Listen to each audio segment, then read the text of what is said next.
everyone, I am Giselle Garces and I am the registered dietitian here at the Healthy Living Program, and I am going to answer a few basic questions that you all have asked on Instagram and Twitter. So question number one is, what protein can I eat as a vegetarian because your girl be struggling trying to meal prep? I totally understand. And it really depends on the kind of vegetarian that you are. So we have a lacto-ovo vegetarian that can have all plant-based foods plus dairy and eggs. So if you are a lacto-ovo vegetarian, all low-fat dairy products are going to be a great source of protein, as well as eggs. Eggs are a really great source of protein.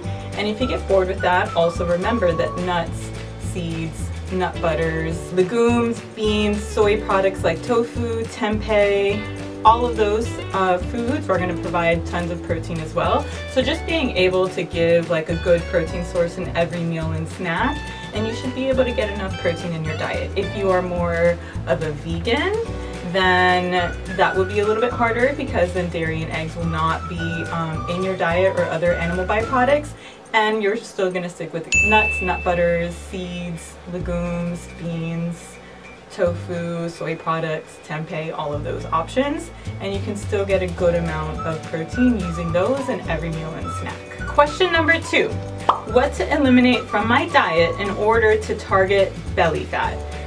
Okay, this is a pretty popular question. Unfortunately, there are no foods that you can add or eliminate that will technically help lower belly fat. I always recommend a diet really high in fruits and vegetables, because they're going to provide tons of fiber, which will help maintain a healthy body weight, and fluid and water in the foods. Other than that, it's just going to be really good to avoid foods and diet patterns that will increase bloating. So you want to have low sodium food, you want to drink plenty of water, and again, have tons of fruits and vegetables in your diet, and that will really help you feel a lot less bloated. And if you want to go the extra mile, a lot of stress management, no smoking, and some physical activity that will really help make you feel less bloated. Question number three, is dairy as bad as everyone makes it seem? Okay, this is a really hot topic, and it's a really controversial topic. What I'm going to talk about is what is in evidence-based, peer-reviewed studies, things that are pretty solid. Milk continues to show tons of health benefits. It is basically the one food that is going to provide you the best source of calcium, protein, magnesium, zinc, and phosphorus per calorie in a food.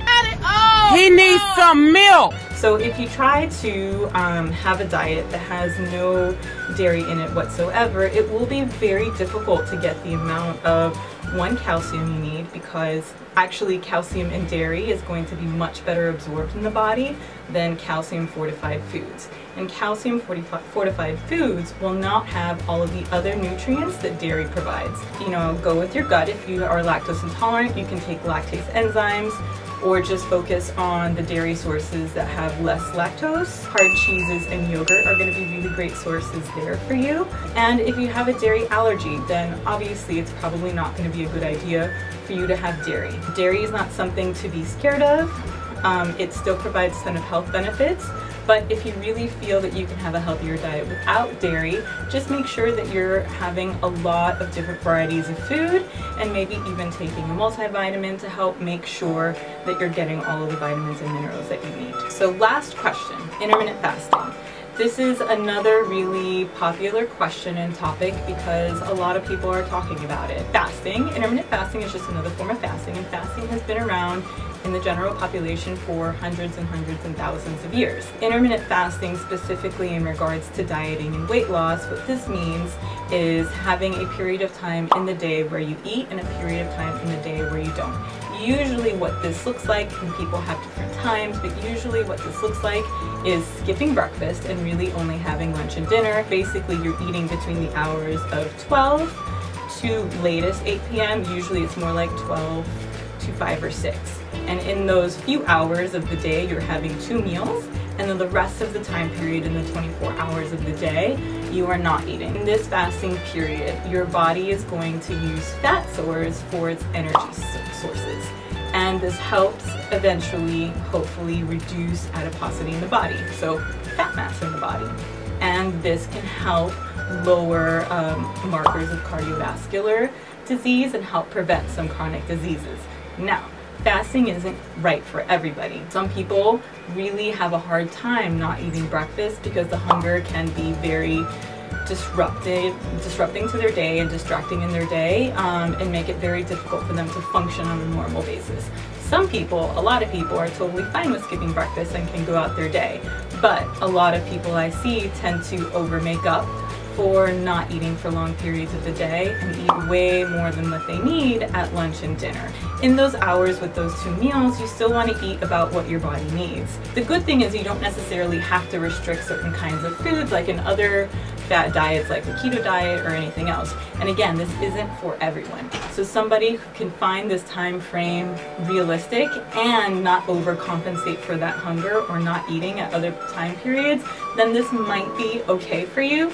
There are very limited studies in regards to the long-term effects of this, but I'm not going to lie. The studies do show some health benefits in regards to weight loss and lowering fat mass with fasting. But again, it's not right for everyone, and it could end up causing overeating and weight gain in the long run. Generally, in my sessions, I will always recommend 3 meals a day, listening to hunger fullness, eating when you're hungry, and ending at a comfortable fullness, which that overall will lead to preventing overeating and weight gain. Thank you for submitting your questions. I hope this information was helpful. If you want to book a free nutrition session with me or find out more information on the Healthy Living program, please check out the description box below. Thank you.